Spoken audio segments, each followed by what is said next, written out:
Hey guys, it's Mitch. How's it going? Oh, I've been looking forward to this. I can't even tell you how much. We're taking a look today at the end of the Protectors series in Protectors number 20. And let me tell you, they did not go out with a whimper. Okay, so if you'll recall Protectors number 1, I should start off by saying if you don't recall Protectors number 1, you should go back and watch my video on it, because that's an entertaining read. That was released by Malibu Comics. This was not too long before they started helping to publish Image Comics when they first started out. And when I was reading that, my guess was that the thinking was, okay, people are going to be scouring the shelves for comics with a Malibu Comics logo. So we need to, we're getting money from Image for helping to put them out. That's good. But what we need to do is we need to put out our own book and trick them into buying our shit by mistake. So they snatched up all the rights to a bunch of expired copyright characters, like characters that had lapsed into the public domain, characters that weren't really fitting with what was cool in 1992, but didn't matter. We're just putting a comic out there that looks like a superhero comic. And that was written by R.A. Jones. R.A. Jones isn't particularly good from what I've seen, but he seems to be like Malibu's guy, at least for their comics before they started getting big. It was drawn by Thomas Derenick, who at that time, I think, was extremely young, probably. And my guess would be didn't have much or any experience drawing comics before that, at least not professionally. So Protectors number 1 was an interesting comic for something to look at to exemplify basically what not to do when you're starting out as a comic artist.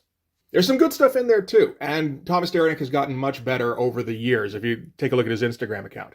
But apparently, Protectors was meant to be a 6-issue miniseries, and they were selling enough that they kept it rolling. They got a few spin-offs, they got a few one-shots, and they were able to keep it going for at least a couple of years, which, isn't bad for an independent comic. There's a difficulty, though, in that Malibu is looking at expanding around this time. They've introduced the Ultraverse the summer previous to this comic here. This is May of 1994. And the Ultraverse is making good headway, and they're just about to launch their Bravura line as well, which is kind of similar to what Dark Horse was doing with its Legend line. So they're bringing in guys like Walt Simonson, George Perez, Jim Starlin. I think Howard Chaykin had a book, Kevin Maguire. So they're starting to put out all sorts of actually, real comics. And there may not be much of a place on the shelf anymore for something like Protectors, which is kind of a scrappy little underdog of a book, really. So since I imagine sales on Protectors can't match things like Prime or Mantra or Ultra Force, let alone the shit that Walt Simonson is putting out, I think around this time they decided, we're going to end the Protectors story. And just because, you don't also want confusion about, okay, I'm going to pick up a Malibu book. Wait a minute, does this tie in with the Ultraverse? So just so loose ends, probably not great sales, and it's not a high quality comic like what they're trying to put out. So yeah, I think the idea was just to kind of shuffle this off to the side. But they actually went and wrapped up the story of the Protectors in a way that I've never seen done before. I'm sure it's been done before, but I've never seen it done quite like this. So to start things off, we should go back to Protectors number 19, which I also have. I only have the 3 issues. Just so you know, I'm not some kind of Protectors completionist. Not yet. Okay, so let's get into this right away. So starting off with the cover, it's kind of standard for Protectors. It's, low-tier superhero stuff that isn't quite good enough for Big League. The figures are reasonably solid. The drawing style isn't particularly interesting, and the angle isn't very good. So let's kick this off. This is drawn by Something Hall also did the cover for Protectors number 20, and I think he gets like a good half dozen or so pages in this, and he's actually pretty good from what I can tell, or at least he is when he's inked by the person inside the comic as opposed to the person on the cover here. I'm not sure. They don't give you credits in this, which really kind of pisses me off because they do obviously have multiple contributors. All right, so the reason we're checking this out is because since issue 20 is the end of the series, this is the issue that builds up to that. So we start things off underwater, and like under the ocean, I guess, in an undersea kingdom where some superhero kind of rises up out of the depths and goes into like the Atlantean-style temple and steals a magic dagger. It looks like it might be made out of corn. Could be corn. So from there, we're going to cut to their Captain America. So this is Man of War, who's one of those characters who fell into public domain from the 40s. Decent name, not a particularly good character design. So Man-of-War gets home from his job, maybe. He says, I've never been so glad to see my shift end at the factory. And he's wearing his costume. And he, just kind of, I love the candidness of a dude in a ridiculous America costume just kind of wandering into his apartment and flicking on the light switch. That's so good.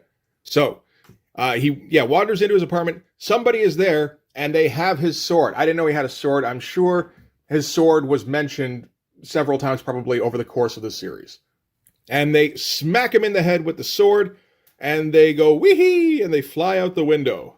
Cut then, later still, to the city of Slugtown. That's in the lettering. It's real. And it sits atop the ruins of Los Angeles. Shit. Its most distinguished citizens are the supernormal X-Mutants. Okay, so I don't follow X-Mutants at all. I know it is one of the longer-running independent comics from the 80s. I think they went from 1982 until around this time, because at this point they were being published by Malibu. I don't know if they ever did anything else after the Malibu universe was ended, but it wouldn't surprise me.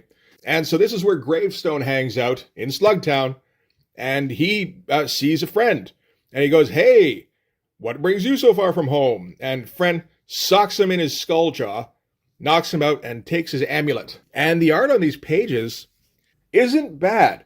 The compositions aren't particularly great. Like the angles he's picking for the punch here and everything, not very good. These angles here, again, this almost looks like a Jim Valentino shot. But the actual drawing and rendering, like on Gravestone's body here, very impressive. And part of it is the inking. Like I said, whoever's doing the interiors here is different from whoever did the cover. But on the inside, at least, they're much smoother. There's like an almost Bart Sears element to a fair bit of this. So we find out the dude who KO'd Gravestone and took his amulet is the same guy who took the Corn Dagger, and this is Amazing Man. Again, if I had to guess, I would say that's probably one of those characters who lapsed into public domain. Really good shot of the dude standing there. Gravestone's a little tough, but it's a tough angle. Great amount of black in the figure. Good looking colors. That's just a pretty damn good page, really. And from there, we're going to cut to a different penciler. I don't know who this is. I have a feeling this is the guy who draws issue 20, which is Willie Peppers. And completely different inker as well. Doesn't look nearly as polished. Even the colors don't look as good over here. Makes me wonder if this was in a preview or something and they tried to bait and switch. I don't think they're above that. So anyway, there's the USS Jefferson here, which is where the Protectors, I believe, have their hideout. And the Ferret is sneaking aboard. The Ferret is Malibu's Wolverine. You need to name a character after a small, scrappy animal. Ferrets are like Wolverines that way. Okay, so he's sneaking aboard the ship because apparently he quit the Protectors back in issue number 17. There's a lot of referring back to old issues in this, which does make it feel an awful lot as though they built toward this, which would be surprising. So anyway, on the ship, he's confronted by all of the Protectors, basically all of the supranormal characters that populate the Malibu universe. Some of these are actually the Protectors. Some of them are people who have quit in, I guess, that issue 17. Some are just kind of allies. And they have to all get together to discuss the fact that Amazing Man seems to be going around and bopping his friends on the head and stealing their stuff. Something's up with Amazing Man. They don't know what the deal is. For some reason, he forgot that he has his communicator on him. That could actually work with the way this goes on. But so they're able to track him, and they're going to formulate a plan to hunt him down and confront him. And Amazing Man seems to be, he can fly and he seems to have super strength. So I don't think he's quite Superman level or anything, but he might be the strongest of the Protectors. Later we get Man-of-War just kind of wandering through the cruiser, and he spots one of his allies. I don't know who this is. He just keeps referring to her as Marcia. They do that every once in a while in this, where they just refer to them by their first name, which is, I can get why you'd want to do that, but it does make it difficult to identify who the characters are if you're not familiar.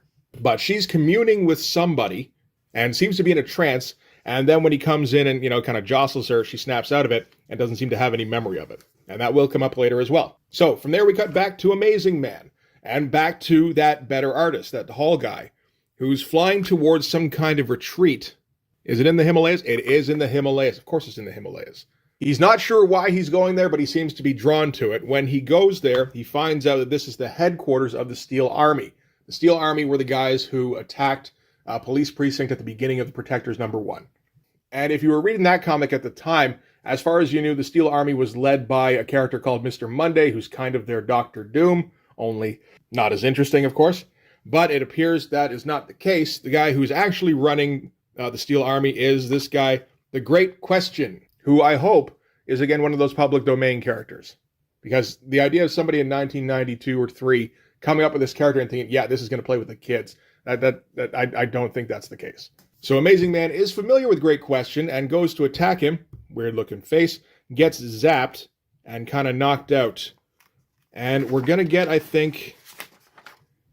Okay, we're not going to get... Soon we're going to get the history behind Great Question and Amazing Man. We've just here got the Protectors and all their allies flying towards where Amazing Man is currently located so they can confront him. There's a bit here where the ferret finds a stowaway. This is some news reporter lady who is also the sister of Airman. That's this guy here, is the guy with the wings. And Airman decided to bring his reporter sister because somebody needed to tell the world about the battle that was about to unfold. Okay, back to Amazing Man and Great Question. So, Great Question takes the artifacts, you know, the corn dagger, the sword, and the amulet. And so these are things that he's basically hypnotized or possessed Amazing Man to take.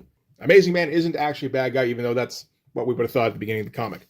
And we get what is basically the story behind the Protector's origin. If we remember in issue 1, there was a deal where, like 5 years previous, there was a big battle between all the superheroes and the supervillains, and then there was basically the equivalent of a nuclear bomb that went off, and a city got wiped off the map. So what we're told here is that that was actually a character called the Eye, who I believe was introduced earlier, and he opened up a portal to another dimension, sucked up all the supervillains, also sucked up all the citizens and a bunch of the buildings, and kind of shunted them off to another dimension. And he was able to hold back enough to keep the superheroes here. Not the civilians, but, you know, superheroes are more important, right? Priorities. And then he sealed off the portal, and he had to go recover because this was a huge strain on his heart. It almost killed him, and it took him years before he could heal enough to do something again. He couldn't do anything. He was just sitting. And Great Question wasn't sucked up with the other supervillains because a couple of weeks previous to that, he had been fighting Amazing Man, where he got punched super hard, just so hard that he ended up in multiple casts, sitting in a lazy boy, in like one of my favorite panels I've ever seen. In his costume. I see something like this, and it makes me wonder if they've just kind of, you know, they know the end is coming, so they're just like, fuck it, draw whatever, man. So while he's recuperating, he learns the trick of opening portals, and he's able to open a couple of small ones and bring forth characters who I guess show up in, Airman one-shot. And the energy released by the portal somehow restored him to full health. And he broke free from his plaster bonds. And he was thinking, okay, so all I need to do then is open way more portals and I'll get so fucking powerful, yo. Which, I mean, that's not a bad kind of A-list to B-list to C kind of series of decisions. So he finds out about the 3 artifacts, sword, the corn dagger, and the amulet. And he's like, okay, these things have the power to open more portals. Not sure how that works, but apparently they do. And his problem at the time is that all the superheroes, after the destruction of that one city, they all retired. They agreed to go out of sight and not meddle in human affairs anymore. So he had no way to track down those artifacts. So what he did was he got his lackey, Mr. Monday, and he started the Steel Army and got them to start attacking various cities with no apparent reason, which was the case in Protectors #1. But the actual reason was to draw out the superheroes from retirement so that he could figure out a way to get those artifacts. And then, so going back to the Great Question and having control over Amazing Man, because apparently he does, we learned that Great Question was apparently Amazing Man's teacher. I guess if we read the series, we might have already known that. And he always sustained like a bit of a mind link with him, and he was able to kind of weasel in there and open it up until he was able to control him completely. So there were sequences in previous issues where Amazing Man was kind of like losing control and just suffering from these bouts of rage. And that was him trying to resist Great Question's control. I mean, like, the story in this isn't terrible. the character is fucking ridiculous. It's pretty good. So Amazing Man tries to get up and resist the control. He gets face blasted again, and Great Question decides to leave him around so that he can have a witness to his triumph. So I'm sure we all know where that's coming. So from here, Great Question now has the ability to open up whatever portal he wants on Earth, it seems like. So he's going to just do some weird shit where he brings in like Atlantean creatures and like mer people, that kind of stuff, introduces them back into the ocean. He also kind of, I'm guessing he's teleporting them over from a place like, that's underwater. It would kind of have to be to bring over ocean monsters and stuff. So he's kind of actually bringing in the water from that other world as well, which is displacing a bunch of water on our planet, causing huge tidal waves. But he doesn't give a shit about that. He also creates portals in like mountain ranges, bringing back like Greek classical creatures like centaurs and sirens and that sort of shit, which somehow causes earthquakes, and also brings back a bunch of living dead in Nevada, I think it was, who go and promptly destroy a town. So he's just like having fun doing some weird shit, which, I mean, I can't really complain about. That's probably what I'd do. All right, back with the Protectors, who have arrived at what I guess is the Steel Army's headquarters, and some dude zaps down into their midst. He's big cosmic looking dude, and this is Nowhere Man. He's a real Nowhere Man. And he was alerted that basically a big old fight was going to happen that he should get in on. So he did that. So first they decide that they should scout the area to see where they should go to next. Airman decides to take care of that, which makes sense. And as soon as he flies up into the air, he gets shot down. And his sister, freaks out, as you would expect her to. And it turns out that this was Mr. Monday. Mr. Monday was ready for them. Airman just dies in his sister's arms in too many panels. It's okay. We're not worrying too much about that right now. And the Protectors and their allies are all surrounded by the Steel Army, like the complete Steel Army. You get the feeling that it's only been small groups of them that have been shoved out into the world up until now. This is an actual army.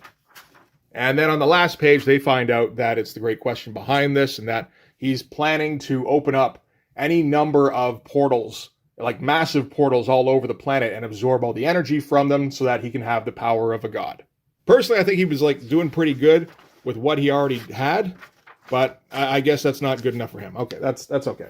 So that brings us to Protectors number 20. After like, what is that, like 15 minutes worth of talking? No, but it's interesting.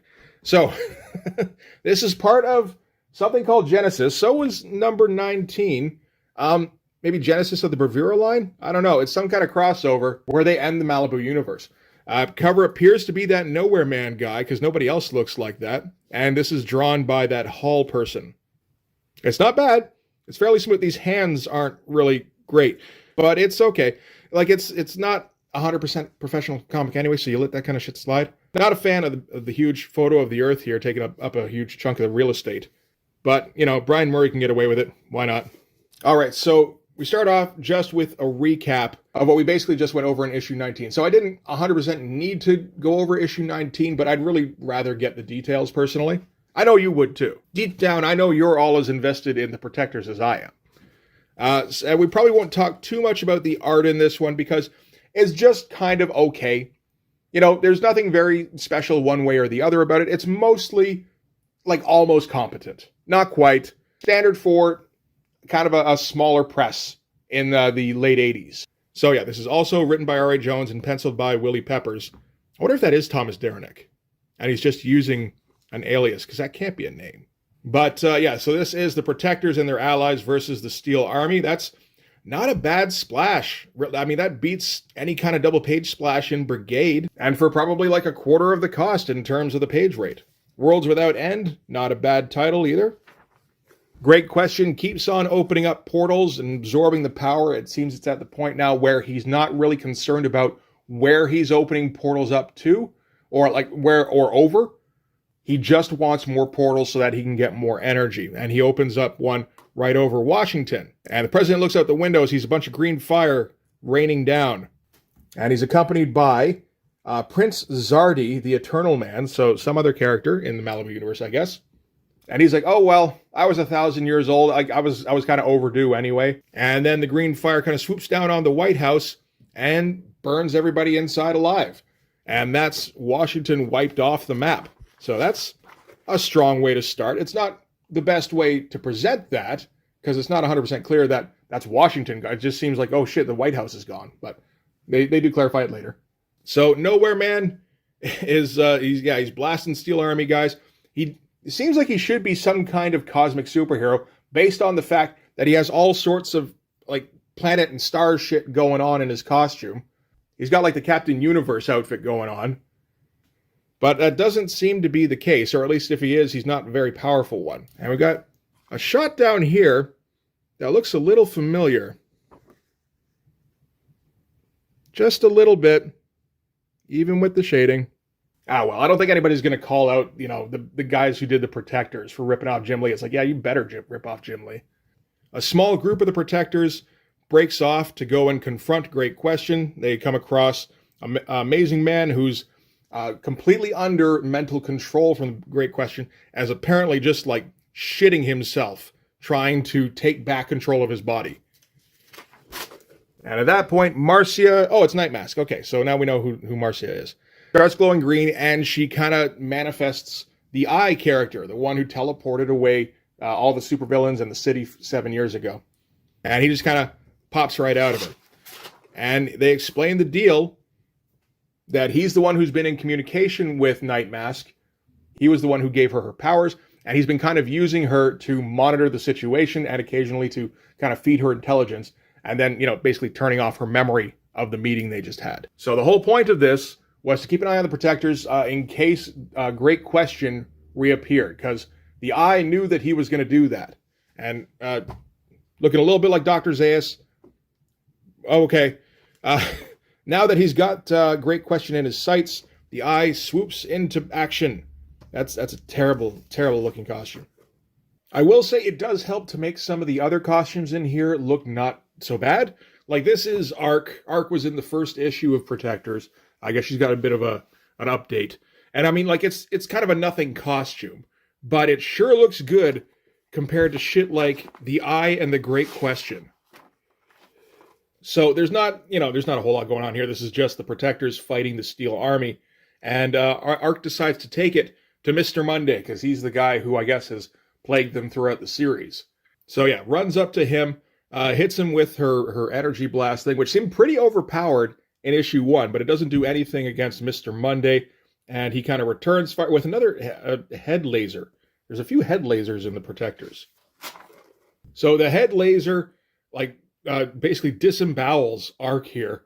And the Ferret runs up to, comfort her as she's dying. I guess they were it doesn't seem like they were an item. It seems like they were flirting throughout the series. And she asks him for one last kiss before she dies, while she got, blood smeared all over her mouth, which reminds me a little bit of the scene. I think it was in Loaded Weapon, where the same thing happened. And the guy, cradling her in his arms, couldn't go through with it because she's, hacking up blood and, coughing and sputtering. But, of course, he goes for it, leans in for the kiss. I guess he doesn't get it, though, because she seems to die right there. And that, of course, is going to motivate the Ferret to do something, or to almost do something, because he gets stopped from doing something.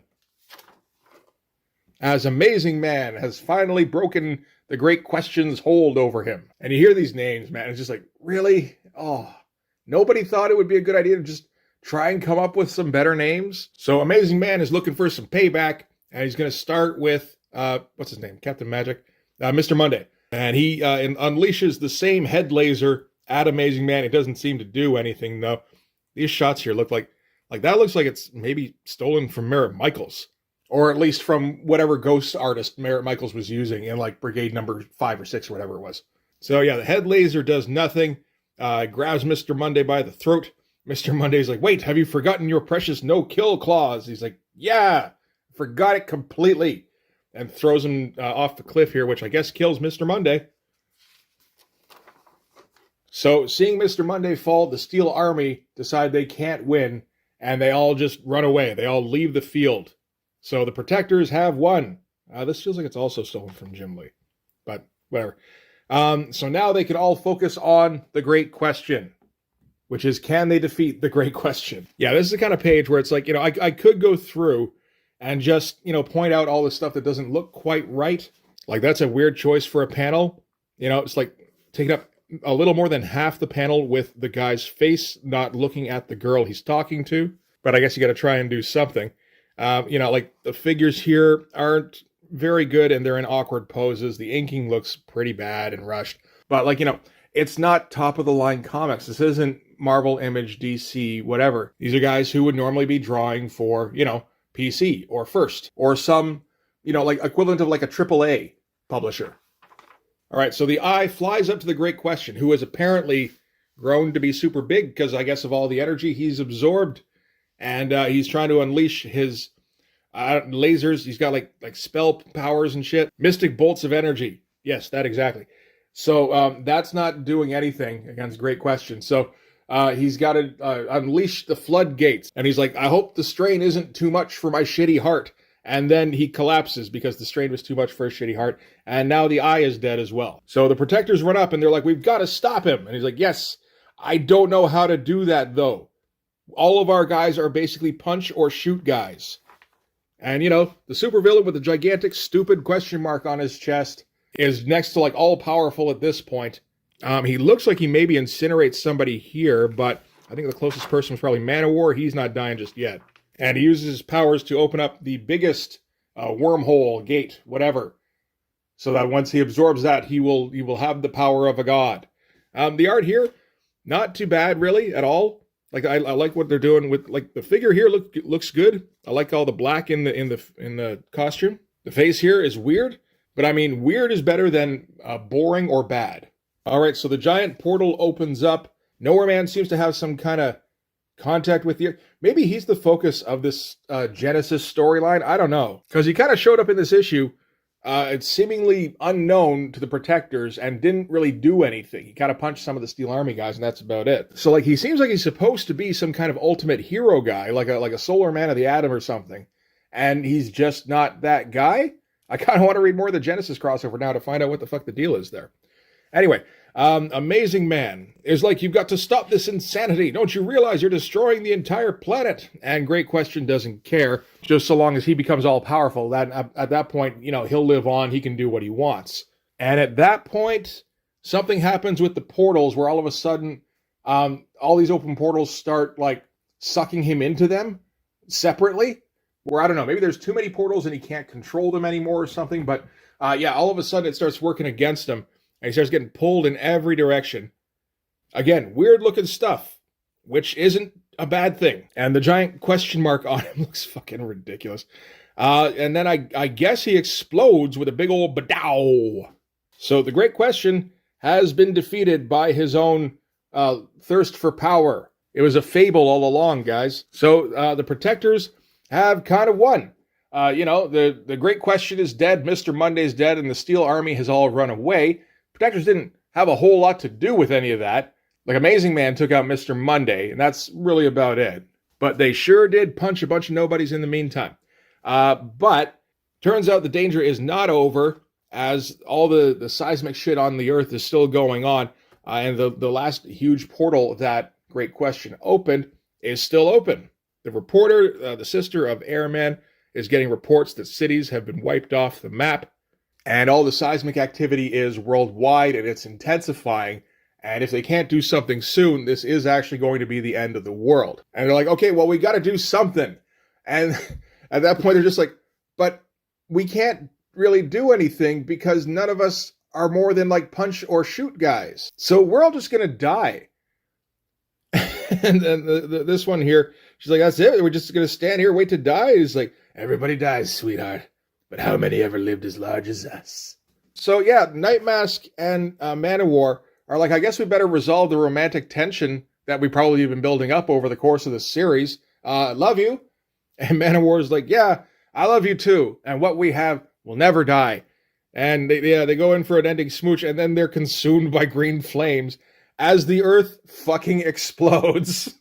Not a terrible planet exploding shot either. I feel like there might have been a worse one or two in the Infinity Gauntlet. And then we get like they're among the rubble of the Earth, really. Their spirits have soared up into the stratosphere. And we get a little bit of a voiceover. It's like, oh, these were the greatest of heroes. They almost saved the planet. And that's it. Fucking Nowhere Man didn't do shit when it turned out that the Earth was going to rip itself to pieces. He just kind of went, oh man, and we didn't hear from him again. And yeah, that's it for Protectors. That's it for the Malibu universe, I guess. It's not Ultraverse. They were wrapping everything up around this time. Like X-Mutants was also going on. It also got ended at the same time. There might have been another comic or two, but it feels like whatever kind of expansion they were trying to do by, doing like Airman and Arrow or whatever else they had, it didn't get very far. And Ultraverse was getting pretty big and was attracting like real names to draw and write their comics.